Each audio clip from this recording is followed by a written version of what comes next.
You got scars deep enough to last. Heart full of broken glass, and I'm gonna paint it black. Oh, I got bruises I covered up. I've been used every time I loved. Nothing to lose when the devil comes. Oh, turn out the lights, we can turn them out, 'cause turn out the lights, we can burn them out, 'cause I know what's waiting, I know what it's made of, what it's made of. Come and take me closer to the edge now. If you think you can't love me, you can show me how to have a breakdown. If you're gonna touch me.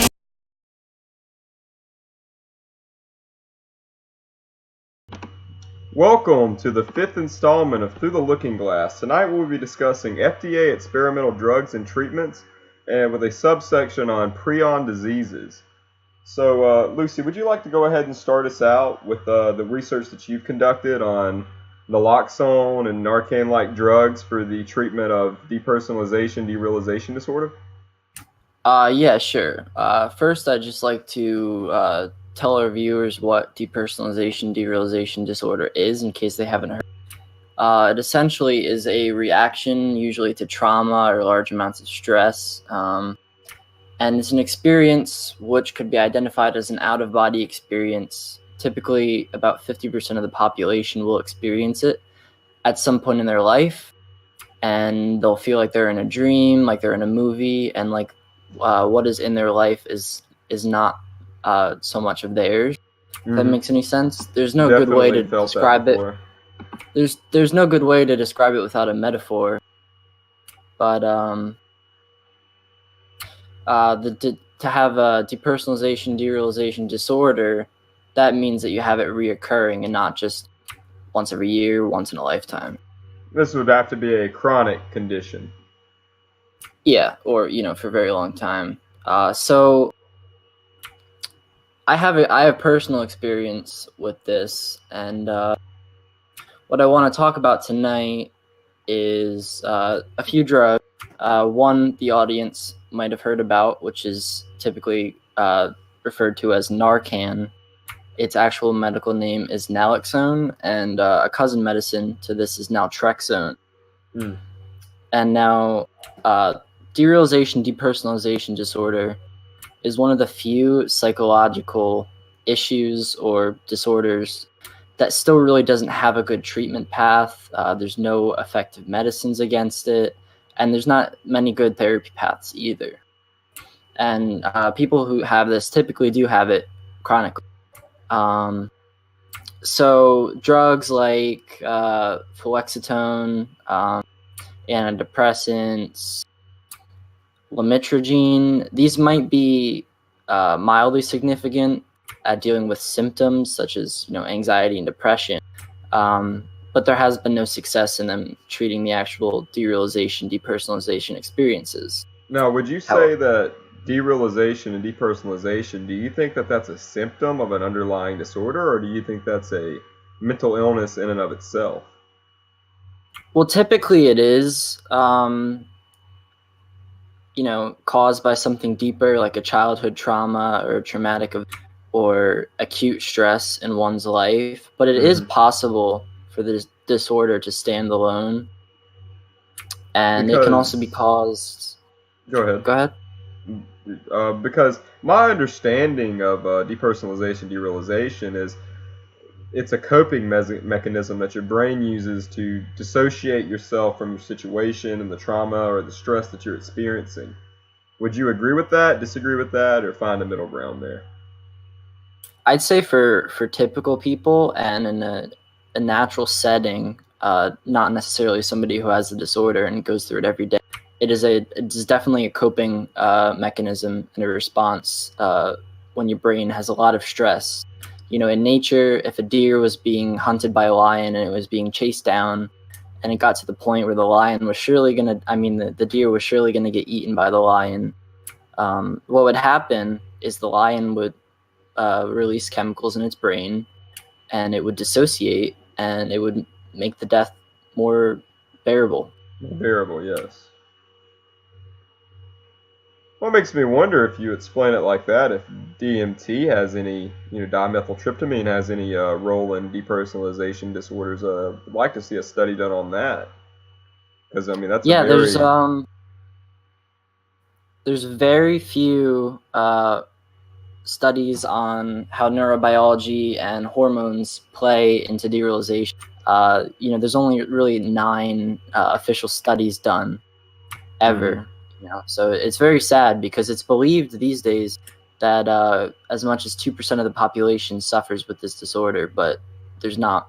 It's neglected in the psychiatric field for sure. Well, I would say that it's very underdiagnosed because 1% of the population suffers from schizophrenia. So 2% of the population, that's not a very, big slice of the population, but just from personal experience, and I know this is anecdotal, most of the people I know that have mental health issues also suffer from DPDR. So I would say that it's very underdiagnosed and is usually just seen as another symptom of the underlying mental illnesses such as anxiety, insomnia, or depression. Yeah, I have a really interesting fact to compound on that point, and that fact is that the typical person who suffers with this disorder doesn't get diagnosed until 11 years into them having it. Yeah. So that's absolutely terrible. correct. What were we saying, Robin? I think that's awful. Yeah, well, I mean, They just have to sit there without help for so long.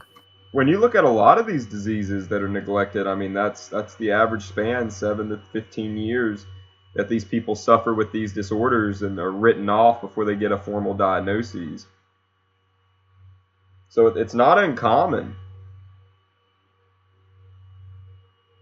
So the good news about it is that naloxone and naltrexone, like I previously mentioned, have shown success in treating this. There have been about 5 studies done. In one study, there were 14 patients, and over half of those saw significant improvement. There was a mean of 30% improvement. Some were cured completely. Some didn't show many signs of improvements, but still, it's much better than anybody's ever gotten with antidepressant type medications and the other medications which are usually prescribed with people suffering. So it was clinically significant. Yes. And now, has there been any studies done on how, I mean, Narcan, that's a opioid antagonist. So has there been any studies done on the pharmacology of how these drugs work in this field, or why they work, or any theory on that in these papers? Or is it mostly there's a theory, and it pretty much goes that there's a dysregulation in the inside of the opioid systems in your brain. And, if you take an opioid antagonist like naloxone or naltrexone, there's a few other names, nalmefene, this may help to treat dissociation. Okay, and are these broad spectrum or are they very selective? Well, there is no form of a selective K-opiate antagonist available for humans yet. So these are more broad. And so these are working not only on the kappa opioid receptor, but on the mu opioid receptor as well. I do believe that's correct. Okay, I would believe so as well. Because if it fights opioid overdose, those drugs work, I believe, primarily on the mu opioid receptor, but also to a point of the kappa opioid receptor. Like if you look at a drug like creatine, I always pronounce that wrong, but I think it's like creatine. That works a lot, I believe, on the kappa opioid receptor.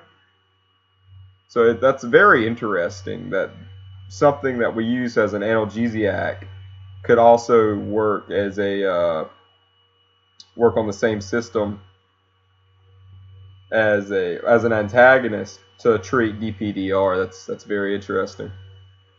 Yeah, and one more thing on that. In patients with PTSD, the analgesic response, like you said, which is basically the inability to, and in PTSD, people with combat PTSD, that stimuli can be blocked by the prescribement of opioid antagonists like naloxone. Are you talking about pain from physical wounds or mental wounds? Both. Both, really. Yeah. So we really are seeing a full-on just disruption of the endogenous opioid system, aren't we? Yeah.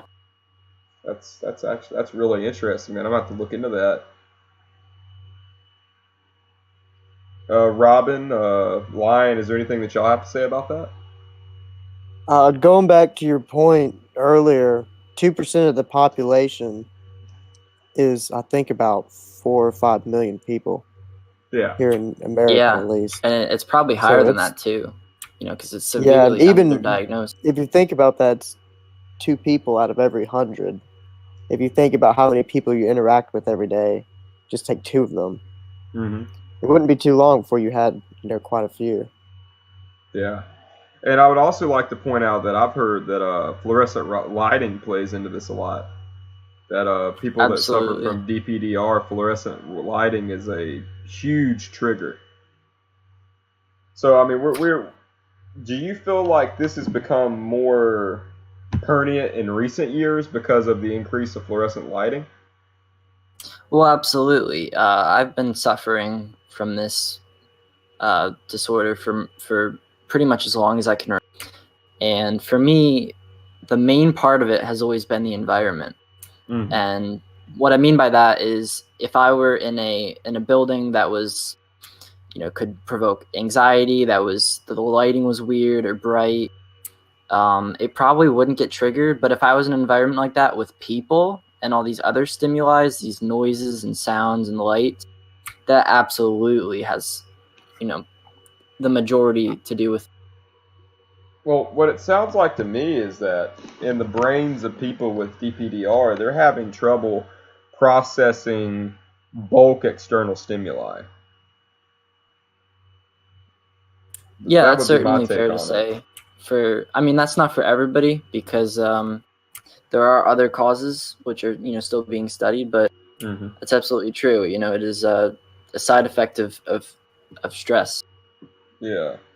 Now, I would like to, I don't know if you know anything about this, but I was just going to ask do you know if this is linked to opioid abuse? Do we see a higher rate of DPDR in people that have abused opioid drugs? So I've talked to dozens of people who suffer from this, and many of them, the first time they had a significant episode of this derealization or depersonalization, a lot of them, probably about 40 or 50%, it was a result of taking a drug such as marijuana or psilocybin, something like that. But I've never heard about that happening with specifically opiates. Okay, just wondering. I mean, as far as marijuana goes, and I'm an avid smoker of marijuana, or was in the past at least, is one of the effects of marijuana is very, comparative to a dissociative state. THC is a very, very strong psychoactive drug, and people underestimate it. And it's not uncommon for people to have panic reactions to smoking marijuana that persist for days, weeks, months after they smoke. Not that they're still high, but that their brains are still mulling over that trauma. So I could definitely see that being a what would you call it? A kick-starting event for DPDR. Yeah, absolutely. That sounds kind of similar to schizophrenia, where it can be brought on by the use of marijuana.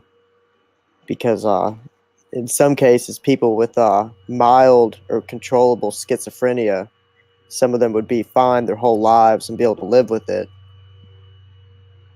Well, I mean, when you talk about schizophrenia, you got to be careful because with schizophrenia, there's a thing called a prodrome, which is where the symptoms are gradually manifesting. They're not severe, and if we can catch it in that time frame and treat it, these people could stay in remission for a long time. These people can maybe not go into full-blown schizophrenia for a very long time and live, I mean, even if you have full-blown schizophrenia, there are drugs out there, antipsychotic drugs, I believe they're D2 blockers that will enable you to live a relatively normal life.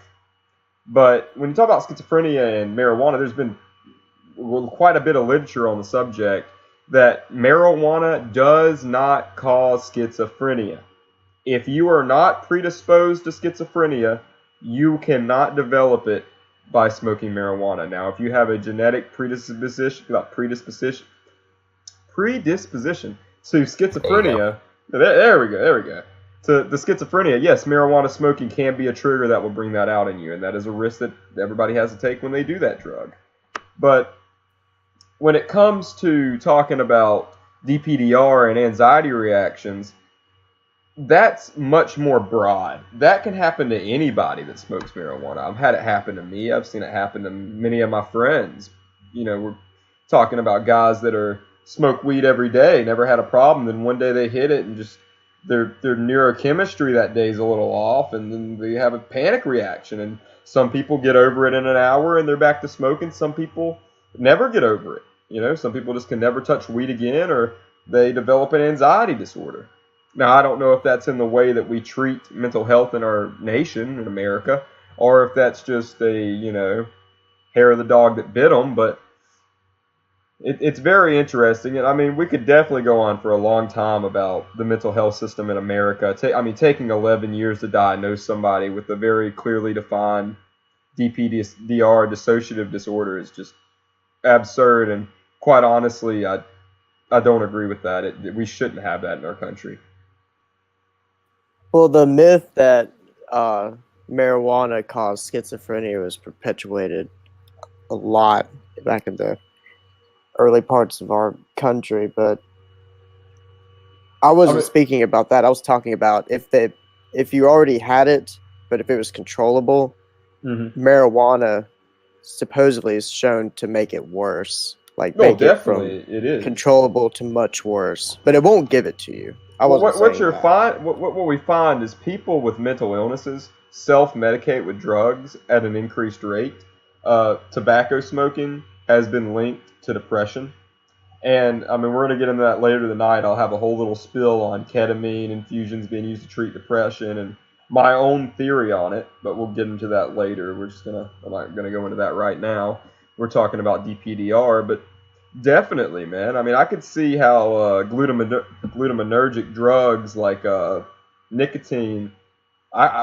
Lucy, do you know if even anecdotal evidence or medical literature, do you know if people with DPDR tend to smoke tobacco at an increased rate versus the general populace? I couldn't give you, an actual answer there, but I'm 100% sure that the answer is yes, and that would also apply to marijuana and other substances, I believe. Because talking with dozens of people, like I said, most of them either got it from a drug or, they've been brought into such emotional turmoil from watching their life go away from them, essentially, that they do use those drugs to try and cope with it. Yeah, definitely. So, is there anything else you wanted to say on that topic before we move on to the next one? Nah, man, I'm good. Go ahead, Reynolds. No, I think that's everything. Robin, anything you wanted to add? I think that's everything. Okay, so I think the next topic we're going to talk about tonight is primary amoebic meningitis. Now, let me go ahead and go through what primary amoebic meningitis. There is an amoeba that lives in fresh water. It's thermophilic. I believe I'm pronouncing that right, which means that it's a it's a heat-loving amoeba, and it eats bacteria, and it's usually harmless, and its name is Naegleria fowleri. Now, the thing about this amoeba is, like I said, it's usually harmless, very present in the environment. If you go to your local lake and swim in your lake, you're surrounded by them. They're everywhere. They're supposed to not be in your tap water due to chlorination, but we just had a viewer say, didn't a lady get that from a neti pot? Yes, that is actually very common. If people use if you get a neti pot, they say to boil the tap water. And if you don't, you're putting yourself at risk for Neisseria fowleri. Now, it's a very, very, very low risk because people, I would say hundreds of thousands of people, swim in lakes every day, get water up their nose. And let me just go ahead and say that the way that you get this amoeba is not by drinking the water. It's not by getting it on your skin or in your ears. You have to have water splash up your nose to get infected with this amoeba. Now, people go out to lakes every day, swim, everything. And they get water up their nose. Nothing happens. Now, I would say 99.9% of people that have lake water splashed up their nose are going to be fine. But in that 0.1% of people, what happens is the amoeba, in devoid of bacteria that it usually eats, will attach itself to the olfactory nerve that runs from your brain to your nose. That's how you pick up smells. And it will start its way migrating up your olfactory nerve through the spongiform bone that separates your nose from your brain, called the cerebrum plate, through the holes in that, and it will begin to feast on your brain matter. And that is what's called primary amoebic meningitis. And that is a condition that is very, very lethal. I believe it's a 99 or 90% mortality rate. Now, we have experimental orphan drugs put out by the FDA. They're called milficin and corifungin. I don't believe corifungin has been used to treat primary amoebic meningitis yet in people, but I think it's shown great promise in animal studies. Now, I know for a fact there was a girl, I believe, in Florida that got this, and a lot of these cases, they come from the more southern states where the water's warmer, like Florida or Texas, Louisiana, places like that. And they used it to treat her, and she recovered. Now, I would also like to take this time to talk about, when you talk about any encephalitic disorder, what you'll see that they're usually very, very, very fatal. But for some reason, and I would like to have another podcast on this topic, is in young girls, they seem to be more resilient to encephalitic infections. For whatever reason, we don't know why, but examining the literature, when you look at rabies, when you look at primary amoebic meningitis, just encephalitic diseases in general, you'll see that the survivors are typically young women. One of the only survivors of rabies, I mean, there's been a couple at this point, but one of the only ones that really recovered and made a good recovery and weren't just left as a vegetable, was a young woman. I believe she was 14 at the time. When you look at the girl, I believe she was like 8 years old in Florida, just from primary amoebic meningitis. You see that women, young girls, have a very much increased chance of surviving these infections. But they treated this girl with milficin, and what used to be the treatment for this is they would hook you up to anthromycin B, which is a broad spectrum anti-amoebic drug, I believe, and they would do a mix of antibiotics and antivirals, and it was never really effective. Well, when they started using milficin, they saw a greatly increased survivability rate. When I say greatly, I probably mean like 10-15%, but it's a step in the right direction. So that's what we mean when we talk about experimental treatments and orphan drugs. They're usually not cures, but they're steps in the right direction. Now, should you live your life in fear of getting a braining amoeba? No, you shouldn't, because it's very rare. And there's actually been a lot of debate on whether these people are genetically predisposed to this or not. Is it their body secretes hormones that the amoeba follows as food? Is it that they weren't exposed to it as a child? Because if you take people in the South and you do an antibody test for Neisseria fowleri, you'll find out that a majority of the population has these antibodies from being in contact with this amoeba their whole life. And also, if you take nasal swabs, you'll find that quite a bit of people have it living in their nose naturally. So why aren't we seeing more of these cases? They usually present in young people. They usually present in the South, and it's almost always after playing in a warm, fresh, stagnant body of water.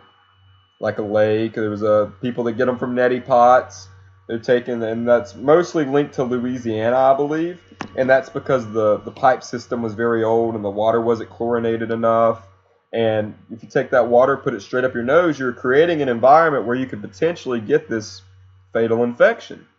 There was also another one where a kid played on a slip and slide and got water up his nose. There was another one where a kid submerged his head in a bathtub. So the CDC, people, when these things come to light, people tend to freak out, and that's you can understand that. Yeah, And it's they natural. wanted, yeah, that's natural. And they wanted the CDC to go around and post flyers and test bodies of water to say, so they could put a sign up saying, "Don't swim here, Neisseria fowleri, brain-eating amoeba." The brain-eating amoeba is what the media calls it. And the CDC responded, "That's crazy because we don't need the CDC to go around and put these flyers up. You see a body of water, you might as well stick a sign in the ground. It's everywhere. It permeates the natural environment, and it's not that much of a problem. Just I would say, don't purposely get tap water up your nose. If you're going to go swim in a lake, wear a nose plug, and especially don't let children do these things because they seem to be more susceptible." Is there anything that y'all want to say about that?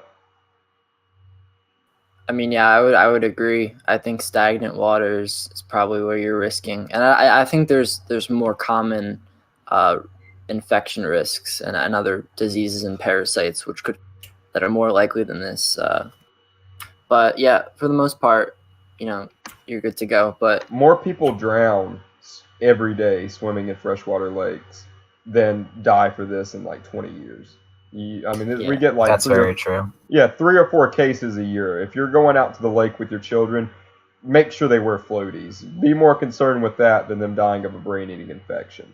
But also, knowledge is power. If you go to a freshwater lake or bring your kid to a freshwater lake and their head gets submerged and a couple days later they start suffering from headaches, nausea, vomiting, that's definitely something you're going to want to tell your physician, because in a lot of these cases, maybe the survivability is higher, but they're not diagnosed till post-mortem, which is sad because they didn't even get a chance to fight it.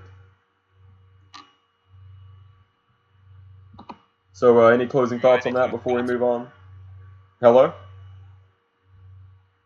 no, I think we're good there. Okay. So let's go ahead and move on to prion diseases. Prion diseases, anybody want to start that topic off? Okay, prion diseases. Prion diseases are a disease of a misfolded protein. So these can be endogenous. These can be from an outside source, enzozootic. It can be many different things. So let's just go ahead and start off with one that you're probably most familiar with would be mad cow disease, which is bovine spongiform encephalitis. Now, the thing about that is, and from what I believe when I studied this a long time ago, is it started in sheep, and when the sheep died from it, they fed the sheep to cows, I believe it was. Now, this could be totally wrong, but bear with me. And that's where they started seeing in the UK the first expression of bovine spongiform encephalitis. Now, what the bad part about this is we eat the cows. So when we would eat the cows, I believe you can eat any part of the meat. I'm not so sure about that. You might have to get some neuronal tissue in there to get infected. But what happens is this misfolded protein, and the prion diseases are very, very, very slow moving. It's not like you're going to eat a bad prion and a week later you're going to be dead. Now we're talking about I ate a steak when I was 17 and now I'm 64 and I'm going crazy. Like these are very slow moving illnesses, but they're also very scary. And these can be transferred in humans. If you look at Creutzfeldt-Jakob disease, I know I just slaughtered that, but CJD, you can look it up, that can be transferred through skin grafts. That can be transferred through a lot of things, organ donations. If you've ever heard of the cannibalistic kind, that's kuru. That's very common. I believe it's in sub-Saharan Africa through cannibal tribes. Too. Yeah, New New Guinea. Guinea, they have cannibal tribes. Yeah, I think still going on to this day. Yeah, that's absolutely horrible. But on another fact, I'm pretty sure even after you eat somebody, it's even worse to get a prion disease. But the scary thing about these diseases is not only are they very hard to detect, how long before there are symptoms of this? You could, I believe it can be as long as 40, 50 years. It could be a long time. And if you don't get it from the cow, you can just happen to get it yourself. Isn't that great, guys? You were able to avoid the braining amoeba. You didn't come down with a mental illness, but now your body was like, we misfolded a protein, so now you're going to die in about 30 years. You know? So close. Yeah, so close yet so far, man. I mean, that's just how life goes, though, man. But the scary thing about it, let's say you gotta cut a meat, you got a nice ribeye right here, but it's got prions in it. You'd never know. You'd never be able to tell. So you're like, I've heard about these mad cow disease, so I'm gonna cook it real good. Well, you could burn it to a crisp. It's not gonna change the structure of the misfolded protein, and it's still gonna be infectious. So as far as prion, and another one that's really interesting now, if you're a hypochondriac, you might want to go ahead and tune out, but we're going to go ahead and do this anyway. Fatal familial insomnia. Fatal familial insomnia is an extremely rare sleep disorder that is typically inherited and results in death within a few months to a few years after onset. So what this is the gene's only carried by a couple families in the world, and I believe most of them are Italian. And what happens here is there is a mutation in a protein. Let me refer to Wikipedia real quick so I can see what protein it was. It's a prion disease of the brain and is almost always caused by a mutation to the protein PRPC. So what this does is if you have a mutation in that protein, it starts to eat holes in your brain. You get what's called the spongiform encephalitis. But it starts to eat holes in your brain, and you lose the parts of the brain that are necessary for you to fall asleep. Now, they've done studies on people. People could stay awake for a long period of time. But we have shown in mouse studies that if you keep a mouse awake, I believe, for it's like 2-3 weeks, it will die.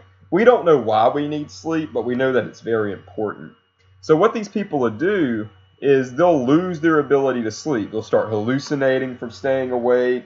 And I don't know if they get tired or not, but it's impossible for them to fall asleep. And if you sedate them and you look at like their brain waves, like delta waves, beta waves, alpha waves, to tell if somebody's like getting REM sleep and things like that, they never really go into that sleeping state because their brain is lacking the hardware at that point to do so. So it's a very agonizing, drawn out, slow death, which there's no treatment for. So is the death from the lack of sleep? That's actually a good question. I mean, you could say that yes, it is, but the death is from the prion disease. Because what it's doing is it's pretty much eating holes in your brain, man, from what I understand. And you just go crazy. Yeah, but but what I think happens is it eats holes in the part of your brain that have to do with initiating and maintaining sleep. Okay. Yeah. So I mean, after a while, I mean, you tell me, man. You stay up for 4 or 5 days, you're gonna be nuts and bolts crazy. You know what I mean? Oh yeah, you don't have to tell me. Yeah. 4 or 5 days, just you start seeing the shadow people come out. Yeah, my heart goes out to any of the families afflicted, not only because you would have to, this is something that you pass on in your genes. Like, if you have a son or a daughter, like, you just know that you're passing it on to them. And there's a chance. Not everybody is passing it on. It could skip generations, But it's just, I mean, I don't know, man. Like, let's just go around the table real quick. If you had this disorder and it skipped your generation, would you have kids? Would you take the risk? I know I wouldn't. I wouldn't be able to bring myself to do that. How about you, Lucy? Would you do it? Absolutely not, man. What about you, Reynolds? Definitely not. Yeah, I would probably just adopt and dodge the bullet on that one. That gene's got to die out somewhere. Is there a test for it? Can you test? Yes. Is there a test? I believe there is, especially as we advance in the gene therapy and genetic testing. Yeah, there's a test for it. But I mean, let's say that you were one of these children. Would you want to know if you're eventually going to go crazy? Yes. Yes. You would want to? Okay, Yeah, I don't know. I would get all the time in that I could. I feel before like finally I would slipped have away. a borderline mental breakdown and then just like get really drunk and walk into the testing facility and be like, just fucking do it. You know, just I like feel let's like get it I'd- over with. Forget after 2 weeks. At least then you know why you're going crazy. Well, I mean, I'm talking about you're perfectly healthy because this thing it can onset anywhere between 15 years of age and 60. So, I mean, I'm saying like your age right now, we're about all in our 20s. Would you want to know if you have a chance of developing this in, the next year, next couple years, maybe 30, Would you want to know? I mean, that's just exactly like that's like the hypothetical question. Would you want to know when you're going to die or would you just want it to happen? Because you I'd wanna know. could get an answer that says 60 years and you're like, "Yeah, I got 60 years." Or you could the Reaper could tell you, "Hey, you're dying the 20th, which is tomorrow." I mean, imagine would you really want to know? Hell yeah, brother. You'd want to I'd kill know? myself tonight to prove him wrong. Oh, okay. Well, Got him. here at Through the Looking Glass, we do not promote suicide. I'll just go ahead and say that. That is Oh, definitely not. Yeah, definitely not a option. But so let's go on. We were going to do a little thing that we don't usually do today, because those topics were pretty fairly easily covered. Is we're going to go through our unpopular off Reddit, and we're going to talk about some of these unpopular opinions and what we think about them. Okay. Okay, so Sounds great. we got one right here. Can I just say we don't live in a world where everyone gets offended all the time. We live in a world where the very small minority are given a voice by the media because reporting that no one got offended isn't news. The best thing that we could possibly do is just ignore them. That's a very interesting opinion. I wouldn't necessarily say that's unpopular either. I feel like that's most people would agree with that and say that, if you want to use the term the media uses, snowflake. I don't believe that millennials are snowflakes, man. I don't believe that at all. I don't subscribe to that. Maybe it's just where I grew up, but around where I live, I'd say at least half the people, feel like they're oppressed and constantly complain and stuff like that. Now, would you say that you grew up in a place with racial minorities? Somewhat. Not really. Probably 20% of the population. But very, very, not to assign political leanings, but very democratic, very traditional in a way too. Where I grew up, the Quakers used to be big. Yeah.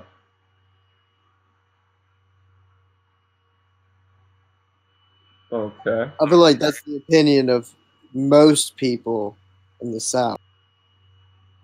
All right, now we're gonna get into some things that we're gonna get some hate thrown at us for. There needs to be a small dick acceptance movement before I even begin to give a shit about a fat acceptance movement for women. Honestly. Thoughts? Can't fix a small dick. Honestly, that is but you that's can true. get thin unless you have some weird disease. I mean, I don't see what's wrong with fat acceptance. I mean, Well, they're killing look up themselves. on Google right now, like the diseases and cancers which being obese or largely overweight causes. It causes like every single kind of cancer, like diseases out the ass. Like it's deadly. Like yeah. we have so many people die every year, as a result of obesity and whatnot. I don't see what's so wrong with people joking around and making jokes about fat people. I mean. I do end. though. I do.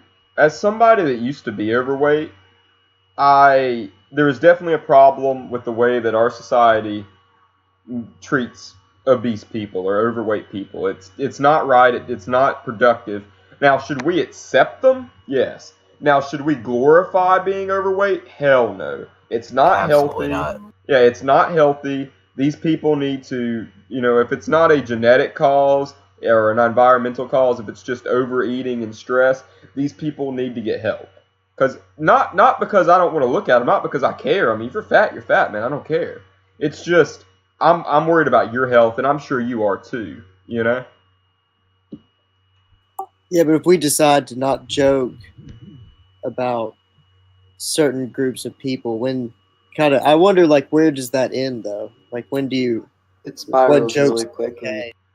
Well, I mean, any joke. I would say any joke that isn't among a tightly knit group of friends that is at somebody's expense is wrong.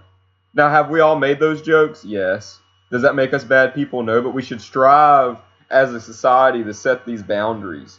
I'm not gonna walk past somebody on the street and be like, "Yo, how's it going, fat ass?" That's like, I mean, I might walk up to somebody I know that's fat and be like, "Yo, how's it going, fat ass?" And just laugh about it. It's cool.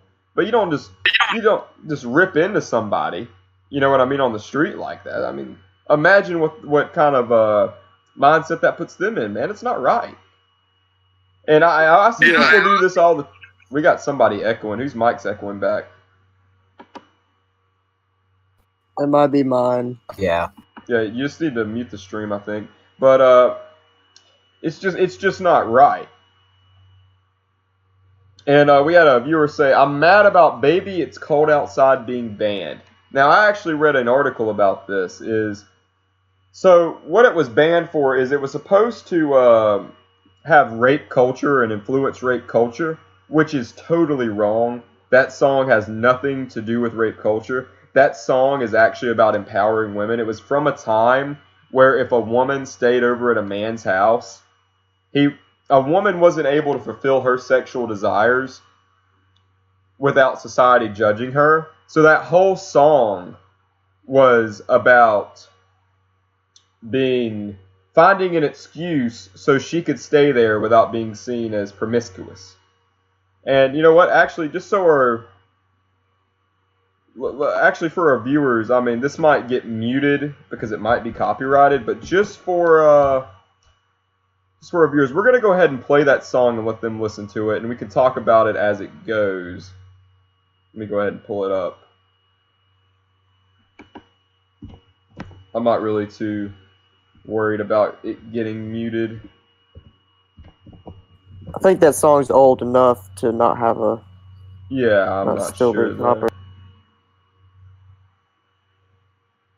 I'm fine with people having a debate about what things in the past should be, changed for history's sake. But when people don't even get their facts right, that's what really annoys me. For an evening that started out so badly, it has definite possibilities. No. Before you drink, you must always say salute. Let's see, is this the song? I'm hoping that you drop so in. very nice. I'll hold your hands. They're just like My ice. mother will start to worry. Beautiful, what's your My hurry? father will be pacing the floor. Listen to the fireplace So roar. really, I'd better scurry. Beautiful, please don't Well, hurry. maybe just a half a drink more. Put some records on while I The pour. neighbors might But think. baby, it's bad out there. Say, what's in this No drink? cabs to be had out there. I wish I knew how. Right, No, I just like want to go ahead and some stop power it break this spell. because what he's talking about is they're trying to find an excuse. And now I could see how, from our point of view in today's society, that this could be seen as a over-aggressive male figure trying to trap a woman. I could see that. But, and especially in the "what's in this drink," a lot of people are like, he tried to drug her. That's actually a very common expression from that time about what's in this drink. Like, it's just, piss weak. You know what I mean? And they would say that they would drink these drinks that were piss weak, and they would use it as an excuse for what they did. As a way to say, "Oh, I don't know what was in my drink." You know what I mean? It was a way to circumvent society's pressures and say, "Well, I mean, I wasn't accountable because of what I drank." And also, she said, "What would the neighbors think?" She keeps referring back to what would her mother think, what would the neighbors think, what would society think if she stayed over at this man's house. And she's like, "Oh, well, maybe one more drink." So she obviously wants to be there, but she's worried about what society will think. And we're going to continue. Anybody else got anything they want to add before we continue playing it? Yeah, I don't get any rape vibe or anything like that. Any mistreatment vibe from the song. I mean, they're singing it together. It's a duet. I Yeah. see where that comes in. Take your hat. Your hair looks I swell. ought to say no, Mind sir. if I move in closer? At least I'm gonna say that I tried. What's the sense of hurting my I pride? really can't Oh, baby, stay. don't hold out, Oh, baby, but it's it's cold. what do you think about other songs, Flav? Like in the chat, "Fuck the Police" was mentioned, or the country song "Let's Get Drunk." Well, about "Fuck the Police." "Fuck the Police." I don't think that song like from Lil Boosie is ever going to be banned because it's not like exploiting women or rape culture. Which like "Fuck the Police." I mean that's a pretty common vibe in today's society that I think a lot of people can get behind. Police brutality, the police state. I mean, I'm not afraid to say fuck the police and mean it. You know, I mean, there are good police officers that do the job every day, but we are progressing towards a police state and we are progressing towards police unaccountability, which is horrible. And I mean, I have a lot of respect for the police force, but at the same time, through my day-to-day interactions with them that I had, especially as a younger child, I must say, I mean, I could totally get behind "Fuck the Police." The country song "Let's Get Drunk and Screw." Before we go ahead and get into that one, I've actually never heard anything about that. There are many offensive songs. Are we going to ban them all? Well, of course not. And in a society that we live in with the First Amendment, freedom of speech, freedom of expression, we shouldn't be banning any forms of entertainment, media, books, songs, movies. That's something reserved for a communist state or something for thought control. We shouldn't be banning any of that. Because that's suppressing somebody's ideas. Yeah, I exactly. think it's right on the inside. Yeah, silencing somebody is very dangerous. You know, if a person has an issue or even an illness, it's better to let them just speak up about it, and then, you know, in a public forum, their ideas which are wrong can be disproved because people see how wrong they are. But you know, if you silence them, you know, they're just bottling up that hate. Well, I or mean, whatever it let's is. look at it like this. I mean, we got Alex Jones, man. I mean, he was silenced. And that's actually very scary because no matter what the guy says, he has a right to say it. And being taken off of Twitch is one thing. Being taken off of YouTube is one thing. Google, Apple, being taken off, that's all one thing. But being wiped out is a whole nother. That is scary, man. To say that you can just say the wrong things and then just they'll revoke your whole right to speak on any platform. Yeah, I mean, the only place that he's got a holdout on, I believe, right now is his own fucking website. And if they took that down, that would be like violating like his whole right. You know what I mean? Like to say anything. So that goes into. Sorry. It just sets a dangerous precedent. Go ahead. That goes into like people question like, should we regulate YouTube and Facebook as a public utility? Like, should they be able to just take people off the platform at their own will? Because in today's society, it's almost as, valuable as free speech. No, I would say, is it within their right to do so? Because I mean, whenever you use these services, you sign a terms and conditions. Is it in their right in the terms and conditions? Yes, it is. Do I believe that it's right morally and in the country that we live in? No, I do not. I don't agree with that. As long as you're not breaking any laws, I believe you should be able to say whatever you want to say. Expanding on that, if you're a private business, you can do whatever the hell you want with your consumers, really. You know, you can silence them. That's perfectly legal. But there is a big argument, for things like the internet in general and Google, since they are such a public platform, I think there's a big case there that, they are a public, place, and that therefore, free speech should still apply. Yeah, exactly. So is there anything else anybody wants to say about that before we move on to the next topic? Nah, I'm good. Feels like it's wrapped up. Okay.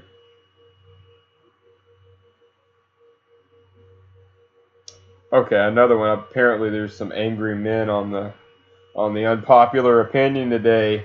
If it's socially acceptable for women to put "sorry, no short men" as a requirement in online dating profiles, then should it also be acceptable for men to say "sorry, no flat-chested women" or "no overweight women" in theirs? Of course. I would totally agree. If you can't have a double standard there, if you can't say, "Hey, I'm looking for a guy that's 6 foot tall with an 8-inch dick," and then get pissed off when the guy's like, hey, I'm looking for a girl that's got C cups and is under 180 pounds. Now, I don't have to push right in a go-kart, you know? yeah, I mean, the thing is, like, you shouldn't make fun of people that don't meet those requirements, for sure. But when it comes to your own personal dating and who you're attracted to, you can write the book on that, buddy. You can look for women that have 2 teeth and 1 leg for all I care. You're not discriminating because these are the people that you're going to be fucking. Discriminate all you want, you know? If there's no discrimination in your fucking, then you're just doing anything. You got problems, yeah. You know, a certain part of life. Gotta put the battery somewhere.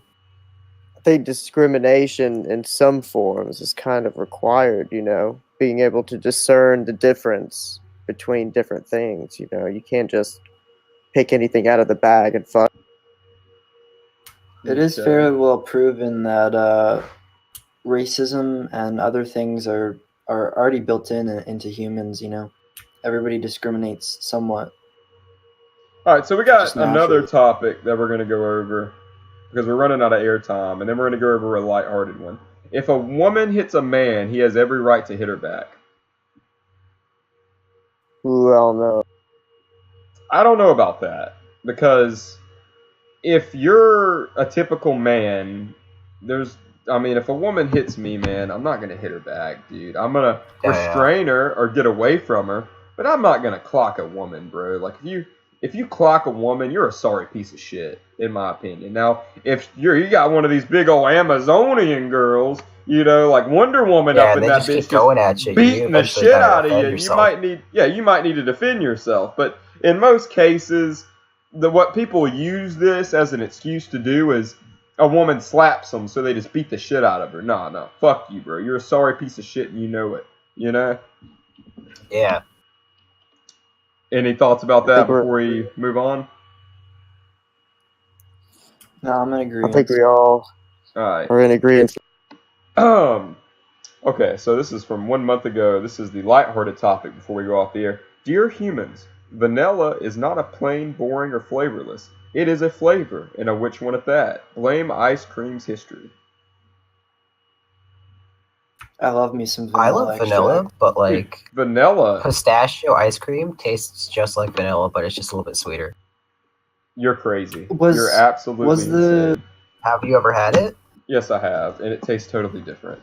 To me, they taste the same, I swear. I don't know, bro. I mean, I do smoke a lot, so I got pretty fucked up taste buds. I don't know, man. Vanilla, bro, man. Like, see, I'm a guy. I don't ingest caffeine, so a vanilla milkshake like keeps my ice cream game strong. You feel me? So I'm actually able to indulge, man. If I get a chocolate milkshake, bro, I ain't gonna sleep that night, bro. You feel me? But you know, I get a vanilla milkshake. I can indulge in the milk. You feel me? Really be whipping with it. Yeah, man. That's what I like about it. Yeah, I mean, I've used pure vanilla extract. You know, you can buy at the store in a liquid. You know, put in my drinks, put in my food even sometimes. And that sounds weird, but it does have a flavor to it. You know, I've never considered that, you know, the word vanilla meaning dull or null, you know, without much taste or substance. I never really considered that for the flavor of vanilla, you know? Exactly. I think vanilla actually has a very, very rich taste and is very, very palatable. So, like I said, we're heading up on our airtime. Is there any closing thoughts on any of these things that you want to talk about? And also, for our viewers, if you have a topic that you want to see in an upcoming episode, please leave it below. We come up with our own topics, but we also want to hear from you. We want to cater this show to you. If you want to hear about Buddhist monks having sex, tell us. If you want to hear about, you know, quantum mechanics, tell us. Anything like that. If you want it serious, tell us. If you want it funny, you tell us. This show is as much for us as it is for you. So just go ahead and let us know in chat. Guys, any closing thoughts? One more point on the vanilla. I feel like it's a catalyst. Like I like, when I think of vanilla, I like put in sprinkles, that chocolate sauce. When I'm eating things like strawberry ice cream, I would just eat it like that because I feel like it would ruin the taste of the ice cream. Yeah. So when people are talking about like in a sexual way vanilla, I feel like that's the catalyst, like that's the base floor that you go from. Mm-hmm. You know? Definitely. Also, I would like to say that if you like us doing this where we read unpopular opinions on Reddit, let us know. We can always do that. That's simple to do. Very intriguing conversation. I think for our next topic for tomorrow, we're going to be talking about liberalism as a mental disorder.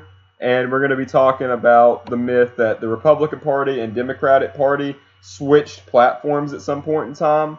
We're going to have all that coming at you live tomorrow at 6:50 p.m. Mike Scott Go Hot at 7 p.m. EST. This has been Through the Looking Glass, episode 5, featuring for the first time Reynolds and Robin. Reynolds and Robin, would you like to say hi to our viewers? Hi, what's up? Exactly.